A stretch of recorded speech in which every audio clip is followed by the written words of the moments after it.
Hello guys, welcome back to another exciting tutorial. My name is Arsal Iftakhar and you are on my channel Arsal Knowledge. आज हम क्या study करने वाले हैं? आज हमारे पास दो टॉपिक्स हैं. First one is margin and second one is padding. आज हम मार्जिन और पैडिंग को जो है वो डिस्क्राइब करने वाले हैं. हमने ऑलरेडी डेस्कटॉप पे फोल्डर बना रखे हैं वेबसाइट के नाम का और हमारे पास दो फाइलें ऑलरेडी क्रिएट है, index.html और style.css की. अब इंडेक्स की फाइल को मैंने ब्राउज़र में ओपन कर लिया और इन दोनों फाइल को मैंने ऑलरेडी अपने टेक्स्ट एडिटर में ओपन कर रखा है. तो सबसे पहले स्टार्ट करते हैं. मैं यहाँ पे एक डिव लेता हूँ और यहाँ पे इसको एक क्लास दे देता हूँ. मैं क्लास इसकी मैं रख लेता हूँ. कुछ भी रख सकता हूँ, मैं अपने चैनल का नाम ही रख देता हूँ. ARSALKNOWLEDGE. अच्छा, यहाँ पे आपका एक कॉन्सेप्ट क्लियर कर दूँ. अगर मैं यहाँ पे स्पेस दूँ तो ये प्रॉब्लम क्रिएट करेगा. तो ये दो अलग अलग क्लासेस को डिस्क्राइब करेगा कि अरसल एक क्लास अलग है और नॉलेज जो है वो एक क्लास अलग है. यानी एक डिव के अंदर हम एक से ज़्यादा क्लासेस यूज़ कर सकते हैं. तो मैं इसको सिर्फ एक ही क्लास बनाना चाहता हूँ तो मैंने इसके दरमियान में डैश का साइन या मैं ये अंडरस्कोर का साइन भी यूज़ कर सकता हूँ. ठीक है, जो आपको बेहतर लगे. मैं डैश का यूज़ कर रहा हूँ. अब इसको मैं कॉल कर लेता हूँ क्लास को अपनी style.css की शीट में. तो मैं डॉट से कॉल करूँगा अरसल नॉलेज. अब यहाँ पे मैं सबसे पहले इसकी हाइट जो है वो मैं एडजस्ट कर देता हूँ. हाइट इसकी मैं कर देता हूँ, मैं जस्ट आपको समझाने के लिए मैं 100 पिक्सल्स कर लेता हूँ. और इसकी विड्थ जो है ये भी मैं 100 पिक्सल कर देता हूँ. और इसका बैकग्राउंड कलर मैं इसका कर देता हूँ ग्रीन. यहाँ तक आपको मैंने ऑलरेडी बता दिया, समझ आ गई होगी. मैं पेज को रिफ्रेश करता हूँ तो यहाँ पे हमारे पास एक इस तरह की डिव बनी आ गई है. अच्छा, मैं इसका साइज़ ज़रा बड़ा कर लेता हूँ ताकि आपको समझ आ जाए. मैं इसका साइज़ 300 पिक्सल हाइट कर देता हूँ और 3 ही इसकी विड्थ कर देता हूँ. अब मैं पेज को रिफ्रेश करता हूँ तो ये थोड़ा सा बड़ा है साइज़. अच्छा, अब मैं आपको जो फर्स्ट वन जो मैं चीज़ आपको समझाने वाला हूँ वो है मार्जिन. मार्जिन हम कैसे लगा सकते हैं? मार्जिन हमारे पास एक टॉप होता है, एक राइट होता है, लेफ्ट और बॉटम. सबसे पहले हम यूज़ करते हैं, मैं आपको यूज़ करके दिखाने वाला हूँ मार्जिन टॉप. टॉप से मार्जिन. मार्जिन क्या होता है? यानी आपने कोई भी शीट्स देखी होंगी, पेपर देखे होंगे तो यहाँ पे जिस तरह साइडों पे जिसे आप हाशिया भी कहते हैं, मतलब कि इतना एरिया साइडों से छोड़ देना, तो वो मार्जिन होता है उस शीट का. ठीक है. अब ये वो मार्जिन नहीं है कि आप कोई चीज़ खरीदने गए हैं तो वो आगे से कहेगा कि भाई मुझे इतने पैसे छोड़ दो, वो आपको मार्जिन है. ये वो चीज़ नहीं है. ये मार्जिन है आपकी जगह छोड़ने के लिए कि आप टॉप से कितनी जगह छोड़ना चाहते हैं ऊपर से. तो मैं यहाँ पे कह देता हूँ भाई मुझे 50 पिक्सल जो है वो टॉप से छोड़ दो जगह. तो मैं पेज को रिफ्रेश करता हूँ. आप देख सकते हैं कि उसने 50 पिक्सल ऊपर से छोड़ दी है. अब मैं यहाँ पे अगर इसको 100 पिक्सल करता हूँ तो भी चेक कर लेते हैं. मैं पेज को रिफ्रेश करता हूं तो ये देखें 100 पिक्सल उसने टॉप से मार्जिन छोड़ा है. तो अब इसी तरह मैं स्टार्ट करता हूं एक मार्जिन. अब मैं लेता हूं मार्जिन मैं लेता हूं मार्जिन लेफ्ट. ठीक है, मार्जिन लेफ्ट मैं यहां पे कह देता हूं मुझे मार्जिन लेफ्ट कितना चाहिए. मैं कहता हूं मुझे मार्जिन लेफ्ट आप दे दो 50 पिक्सल. अब मैं 50 पिक्सल से स्टार्ट करता हूं तो देख सकते हैं कि हमारे पास लेफ्ट साइड से मार्जिन जो है वो 50 पिक्सल यहां से उसने इतनी जगह छोड़ दी. और इसी तरह आप इसको अगर रिस्पॉन्सिव बनाना चाहते हैं, वो मैं आपको बताता हूं. अभी एक और चीज़ आएगी तब आप इसको वैल्यूज़ जो है, अगर आप रिस्पॉन्सिवनेस से क्या मुराद है? रिस्पॉन्सिवनेस से मुराद है कि मतलब आपकी जो वेबसाइट है वो आपके मोबाइल एप्लीकेशन में भी उतनी खुले और टैबलेट में भी, यानी हर स्क्रीन पे, लैपटॉप की, मोबाइल की, टैबलेट पीसी पे, यानी वो बराबर सी खुले, कोई कंटेंट आगे पीछे ना हो. तो उसके लिए आप वैल्यूज जो है वो मोस्टली परसेंटेज में आप जो है वो डिसाइड करते हैं. मैं कहता हूँ 50% भी मैं कर सकता हूँ. मैं कहता हूँ 50% जो है 50% मुझे मार्जिन लेफ्ट दे दो. आप देखें ज़रा, उसने 50% यहाँ से छोड़ दिया इतना. आप देख सकते हैं कि ये देखें, अब मैं इसको ऐसे ऐसे करूंगा, ये स्क्रीन को आप देख सकते हैं उसने 50% अपनी जगह जो पीछे से वो यहाँ से छोड़ी है. अच्छा, ये रिस्पॉन्सिवनेस का हम एक लेक्चर जो है वो आगे करने वाले हैं, डिस्क्राइब करेंगे. बहरहाल मैंने आपको मकसद था बताने का कि आप परसेंटेज में भी वैल्यूज़ एडजस्ट कर सकते हैं मार्जिन की. तो जब हम रिस्पॉन्सिवनेस पढ़ेंगे तब इसको कंप्लीटली डिस्क्राइब करेंगे। मैं फिलहाल पिक्सल्स में अभी जो आपको समझा रहा हूँ। अच्छा, ये लेफ्ट हमने पिक्सल कितना लिया है, 50 पिक्सल्स, ये देख सकते हैं 50 पिक्सल इसे छोड़ दिया। अच्छा, इसी तरह मैं मार्जिन जो है वो मैं लेफ्ट ले लिया, अब मैं राइट भी ले सकता हूँ। राइट कैसे मैं ले लूँगा, मैं राइट कहता हूँ मैं मुझे चाहिए यहाँ पे मुझे राइट मार्जिन दे दो आप 50 नहीं बल्कि 140 पिक्सल। अगर मैं रिफ्रेश करूंगा तो आपको समझ नहीं आएगी कि कहाँ पे मार्जिन लगा है। बेसिकली यहाँ पे कोई चीज़ हमारे पास पड़ी नहीं हुई जिसकी वजह से आपको पता नहीं चल रहा, लेकिन मेरी बात आप मान लें, मैं आपको कह रहा हूँ यहाँ पे मार्जिन लग चुका है 140 पिक्सल। अगर हम कोई भी चीज़ यहाँ पे लेके आएंगे, इस कंटेंट को यहाँ पे लिखेंगे तो 140 पिक्सल का मार्जिन लग चुका होगा। अब जब जैसे जैसे हम आगे काम करेंगे, हम बहुत सी चीज़ें बनाने वाले हैं, तो उसमें आप लोगों के कॉन्सेप्ट्स क्लियर होते जाएंगे, आपको पता चलता जाएगा। तो बस आप ये समझ लें कि यहाँ से राइट साइड पे इसका मार्जिन 140 पिक्सल लग चुका है। अच्छा, इसी तरह मैं मार्जिन बॉटम अगर मैं लिखूं तो यहाँ पे मैं वैल्यू कुछ भी दे सकता हूँ, मैं कहता हूँ 70 पिक्सल। अब इसी तरह अगर हमारा कंटेंट जो है वो इसके नीचे भी हो तो वो 70 पिक्सल जो है वो मार्जिन लग चुका। अगर मैं फॉर एग्जांपल मैं कहता हूँ इसी डिव को जो है वो मैं कॉपी करता हूँ और इसी को पेस्ट कर देता हूँ, यानी ऊपर नीचे ना, इस डिव के बाद ये डिव आएगी, तो आप देख सकते हैं कि मार्जिन लगा हुआ होगा। ये देखें 70 पिक्सल मार्जिन ऑलरेडी यहाँ पे लगा हुआ है। अगर मैं देखें यहाँ पे बॉटम में इसका बढ़ाता हूँ, ये देखें क्लास तो सेम है ना, इसलिए दो सेम जो है वो डिव्स आ गई हैं। तो मैं यहाँ पे अगर मार्जिन मैं कहता हूँ 180, मैं ज़्यादा मार्जिन किया। अब ये देखिएगा इन दोनों, ये बॉटम इसका बॉटम जो है, यानी इसके नीचे भी बॉटम चलेगा, इसका बॉटम जो है वो किस तरह बढ़ेगा देखिएगा। ये देखिए 180 पिक्सल इसका बॉटम जो है वो यहाँ से उसने मार्जिन छोड़ दिया। अगर मैं मार्जिन बॉटम कर देता हूँ 0 पिक्सल तो आप फिर देख सकते हैं कि यहाँ पे 0 पिक्सल इसका मार्जिन जो है वो बॉटम का लग गया। और ये क्यों नहीं मिला आपको लग रहा है, क्योंकि हमने ऑलरेडी टॉप का मार्जिन दिया हुआ है ना यहाँ पे 100, तो ये टॉप का इसकी टॉप का चल रहा है। अगर मैं टॉप का भी 0 कर दूं तो फिर ये ऊपर नीचे मिल जाएंगे डिव आपस में। मैं चेक करवाता हूँ आपको, ये देखें अब ये मिल गई हैं, ये दो डिव्स मिल गई हैं क्योंकि इसका मार्जिन टॉप जो है वो 0 हो गया। ये तो बॉडी का है ना, बॉडी का ऑलरेडी आप चाहें तो बिल्कुल, अगर आप कहते हैं ना कि यहाँ पे ये स्पेस क्यों आ रही है, तो मैं उसका आपको एक तरीका बताता हूँ। अगर यहाँ पे आपकी स्पेस आए ना तो आप जस्ट बॉडी लिखेंगे, बॉडी का आप मार्जिन अगर 0 कर दें और पैडिंग और मार्जिन अगर आप 0 कर दें ना, तो आप देख सकते हैं कि ये सारी स्पेस ख़त्म हो जाएगी ऊपर वाली। ये देख सकते हैं कि बिल्कुल बॉडी, ये बॉडी है ना, हमारी बॉडी के अंदर हम काम कर रहे हैं, तो बॉडी का हमने मार्जिन और पैडिंग ख़त्म कर दी। आई थिंक सो आपको मार्जिन की यहाँ तक एक समझ आ गई होगी। अच्छा, अब मैं आपको एक और चीज़ बताने वाला था। मैं ज़रा पेज को रिफ़्रेश करता हूँ, एक डिव मैं ख़त्म कर देता हूँ पीछे से, ये वाली डिव मैंने ख़त्म कर दी, एक डिव मैंने रहने दी है, और यहाँ पे मैंने सिर्फ उसका जो है वो हाइट विड्थ एक ही रखी। आप देख सकते हैं ये बिल्कुल साथ लगी हुई है ना, ये ड्यू टू किसकी वजह से, क्योंकि हमने बॉडी में मार्जिन और पैडिंग जो हमने 0 की हुई थी, इस वजह से ये बिल्कुल साथ लगा हुआ। अब मैं यहाँ फॉर एग्जांपल अगर रिमूव करता हूँ तो आप देख सकते हैं, तो यहाँ पे फ़र्क आएगा आपको। अब कॉन्सेप्ट आपका क्लियर हो गया होगा। अच्छा, मैं कंट्रोल Z से वापस इसको ऐसे कर देता हूँ। अच्छा, अब मैं आपको एक चीज़ समझाने वाला था। मैं फॉर एग्जांपल मैं इसकी विड्थ ले लेता हूँ, विड्थ मैं इसकी कर देता हूँ अब 80 पिक्सल में नहीं, अब मैं एक परसेंटेज में लेने लगा हूँ, मैं 80% कर देता हूँ। मैं ये देख सकते हैं आप, ये इस तरह विड्थ आ गई है एक डिव की 80% विड्थ। मैं अगर इसको ऐसे करूँ तो आप देख सकते हैं, ये देखें ना, बिल्कुल 80% उसने अपना स्क्रीन के मुताबिक अपना साइज़ रखा है। अगर मैं इसी तरह इसको एडजस्ट कर देता किसी पिक्सल्स में, तो मैं फॉर एग्जांपल मैं 800 पिक्सल करूं तो इसका साइज़ देख सकते हैं लगभग इतना ही होगा। ये देखें इतना साइज़ है ना।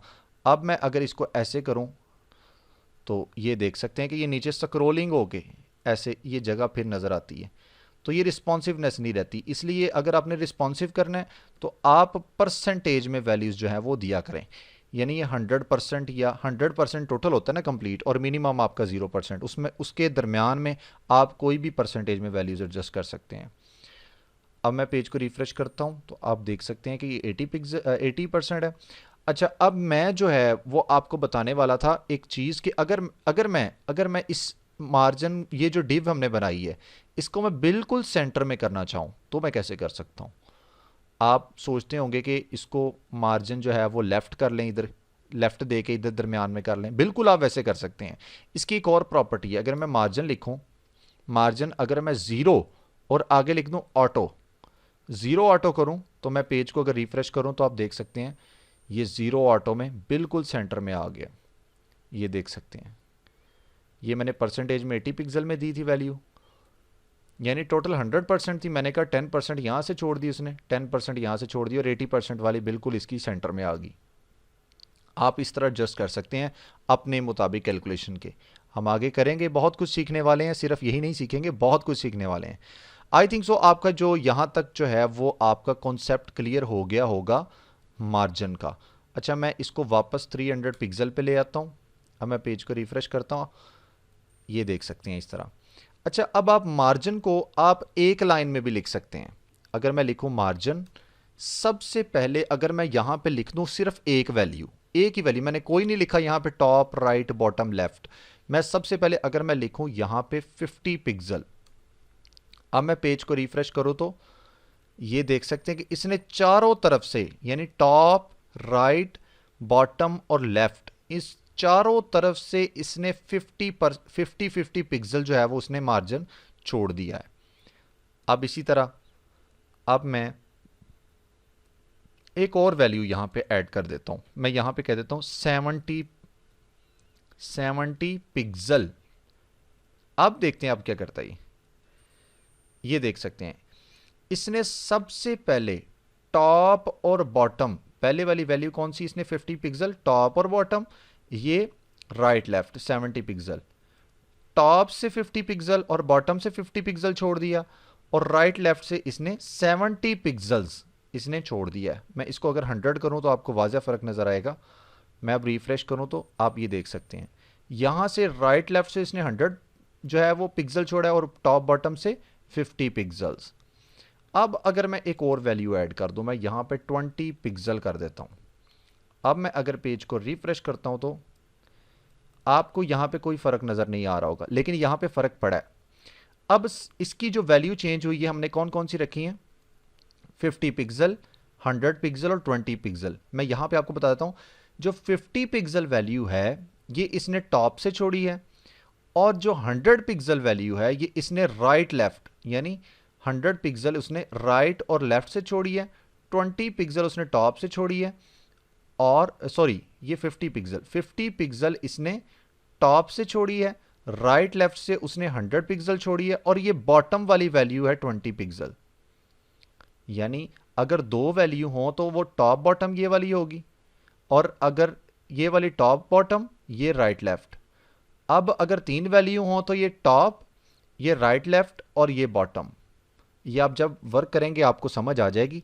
अब मैं यहां पे एक और वैल्यू अगर इंटर कर दूं, मैं यहां पे कह देता हूं 170 पिक्सल। अब देखते हैं क्या है, ये देखें। अब इसमें ये टॉप की वैल्यू 50 पिक्सल, यहां पे राइट की वैल्यू 100 पिक्सल, बॉटम की वैल्यू 20 पिक्सल, और 170 वैल्यू जो है वो लेफ्ट की वैल्यू। ठीक है, यानी क्लॉकवाइज, जिस तरह घड़ी की सुई नहीं घूमती, यहां से 12 1 2 3 इस तरह क्लॉकवाइज, ठीक है, इसी तरह ये क्लॉकवाइज चल रही है, top right bottom left, top right bottom left, इस तरह ये वैल्यूज चल रही हैं। आई होप सो कि आप एक लाइन में भी मार्जिन को एडजस्ट करना सीख गए होंगे, यानी टॉप राइट लेफ्ट आप वो भी यूज कर सकते हैं अगर चाहें तो, अगर आप चाहें तो एक लाइन में भी लिख सकते हैं। अब नेक्स्ट जो है वो हमने पढ़ना था पैडिंग। अब पैडिंग क्या होता है, उससे पहले मैं यहां में डिव में कुछ टेक्स्ट लिख लेता हूं। मैं लिख लेता हूं लॉरम को ले लेता हूं, डमी टेक्स्ट में जनरेट कर लेता हूं। अगर मैं पेज को रिफ्रेश करूं तो आप देख सकते हैं कि ये कुछ इस तरह हमारे पास जो टेक्स्ट की वैल्यू लिखी आ गई है, क्योंकि मैंने मार्जिन रिमूव कर दी इसलिए फिर टॉप पे कॉर्नर में चला गया यहाँ से। अब मैं यहाँ पे मार्जिन जो है वो सॉरी पैडिंग मैं एडजस्ट करने वाला हूँ। अब मैं सिंपल एक वर्ड लिखता हूँ, पैडिंग क्या होती है आपको समझ आ जाएगी। पैडिंग में लिखूं, मैं यहां पे पैडिंग कह देता हूं 50 पिक्सल। अब देखें, एक दफ़ा इस टेक्स्ट को देख लें, बाद में जब मैं रिफ्रेश करूंगा तो आप फ़र्क देखिएगा। ये रिफ्रेश किया अब मैंने, ये देख सकते हैं, यानी इसने 50 पिक्सल अंदर से अपनी तमाम तरफ से जगह जो है वो अंदर वाले पोर्शन ने बाहर छोड़ दी है। यानी इसके अंदर जो भी टेक्स्ट लिखा है ना, इस टेक्स्ट ने अंदर अंदर वाली साइड पे जो भी होगी, बेशक डिव्स हो अंदर बनी एक डिव के अंदर, या कुछ भी लिखा हो, तो वो बाहर वाली साइड का अपने एरिया जो होगा वो पैडिंग से कवर करेगा। यानी यहां पे मैंने कोई भी टेक्स्ट लिया, अब इसकी इस पे इस डिव पे पैडिंग अप्लाई हुई, यानी उसने अंदर अंदर वाली साइड से, इन साइड से उसने कितना मार्जिन छोड़ना है अपने कंटेंट के लिए। ये कंटेंट है, अब इस डिव ने अंदर से इस कंटेंट के लिए कितना मार्जिन छोड़ना है, 50 पिक्सल मैंने वैल्यू दी, उसने 50 पिक्सल यहां से छोड़ दिया है। अब मैं अगर यहां पे वैल्यू 20 पिक्सल करूं पैडिंग, तो आप देख सकते हैं कि ये कम उसने छोड़ा मार्जिन। इसी तरह आप चाहें तो पैडिंग जो है वो टॉप पे कर सकते हैं, जिस तरह मार्जिन सेम अप्लाई किया था 20 पिक्सल, ये देख सकते हैं कि सिर्फ टॉप से अप्लाई हुई है। इसी तरह आप चाहें तो मैं थोड़ी वैल्यू यहाँ से 50 पिक्सल कर देता हूँ ताकि आपको वाज़े नज़र आता जाए। ये देखें, टॉप से उसने 50 पिक्सल छोड़ी। अब इसी तरह मैं राइट पैडिंग राइट कर देता हूँ। अब मैं पेज को रिफ्रेश करूँ तो ये राइट साइड से उसने 50 पिक्सल छोड़ी। अब इसी तरह लेफ़्ट अगर मैं करूँ तो फिर चेक कर लें आप, यहाँ से लेफ़्ट साइड से उसने 50 पिक्सल छोड़ दी पैडिंग। अब इसी तरह बॉटम में अगर मैं देखूं तो बॉटम में भी अप्लाई होगी। बॉटम में क्योंकि अभी हमारे पास इतना टेक्स्ट नहीं लिखा हुआ, तो अगर मैं टेक्स्ट ज़्यादा इसको कॉपी पेस्ट करूं तो आप फ़र्क वाज़ह जो है वो, मैं अगर इसको डुप्लीकेट कर लूं कंट्रोल डी के साथ, कंट्रोल डी के साथ यहाँ पे 2-3 दफ़ा मैंने डुप्लीकेट कर लिया, अंदर का टेक्स्ट मैंने बढ़ा दिया, तो यहाँ पे इसकी हाइट जो है ना वो फिक्स की हुई है। दरअसल मैंने इसकी अगर हाइट में यहाँ से ख़त्म कर दूं तो आप देख सकते हैं, ये देखें 50 पिक्सल उसने बॉटम से छोड़ दिया है। 50 पिक्सल बॉटम से उसने पैडिंग छोड़ दिया। अगर मैं 150 करूं तो भी आप चेक कर सकते हैं, मैं रिफ्रेश करता हूं, ये 150 उसने बॉटम से छोड़ दी है। इसी तरह आप पैडिंग को अप्लाई जिस तरह मैंने मार्जिन को किया था, एक लाइन के अंदर आप इसको डिस्क्राइब कर सकते हैं।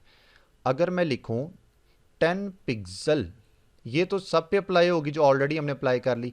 अब मैं यहाँ पे 50 पिक्सल कर देता हूँ, यानी ये टॉप बॉटम और ये right left, 50 pixel right left, ये 50 पिक्सल राइट लेफ्ट, और ये टॉप से 10 और नीचे से 10।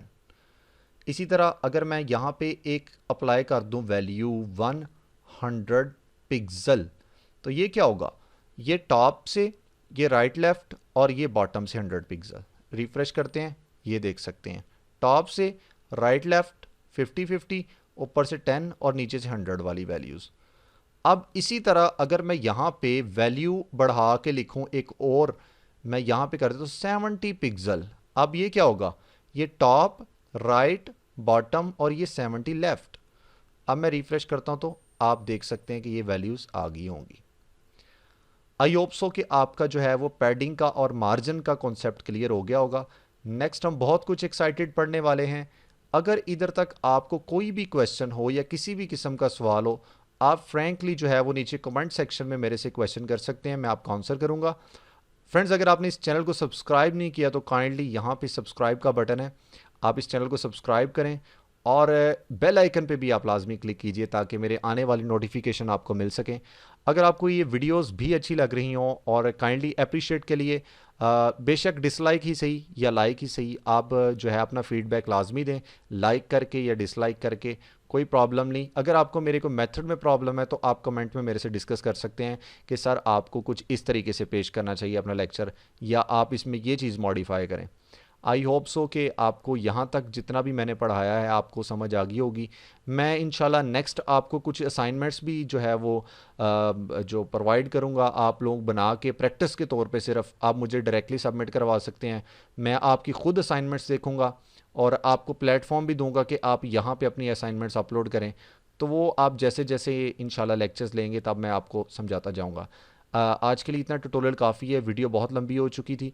तो फ़िलहाल के लिए मुझे इजाज़त दें, मिलते हैं नेक्स्ट ट्यूटोरियल में, तब तक के लिए अल्लाह हाफिज़।